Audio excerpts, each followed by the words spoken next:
আসসালামু আলাইকুম সুপ্রিয় শিক্ষার্থীরা, তোমরা দেখতে পাচ্ছ যশোর বোর্ডের বোর্ড চ্যালেঞ্জ রেজাল্ট। এখানে কয়েকটা পৃষ্ঠা দেওয়া আছে, এই পৃষ্ঠার মধ্যেই তোমাদের রোল নাম্বার গুলো মিলিয়ে নাও। দেখো তোমাদের রোল নাম্বার মিলালেই তোমরা এই রেজাল্টটা দেখতে পারবা। এবং কি অনেকেই বোর্ড চ্যালেঞ্জ করেছে কিন্তু তাদের রেজাল্ট পরিবর্তন হয় নাই।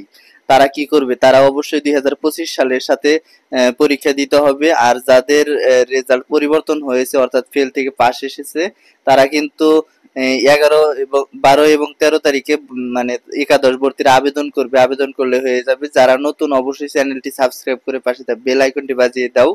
আর যারা ফেসবুক পেজ থেকে দেখতেছো অবশ্যই ফলো দিয়ে লাইক দিবা, কারণ একটি লাইক আমাকে নতুন আপডেট দিতে উৎসাহিত করে। সামনে একাদশ ভর্তি, কলেজ ভর্তির সমস্ত কিছু আপডেট আমার কাছ থেকে পাবা।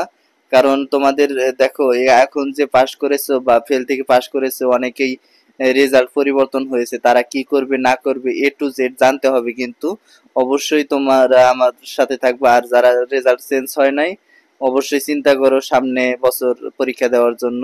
তো ভালো থাকো, সুস্থ থাকো, সকলের সুস্বাস্থ্য কামনা করছি। ধন্যবাদ সবাইকে। আসসালামু আলাইকুম।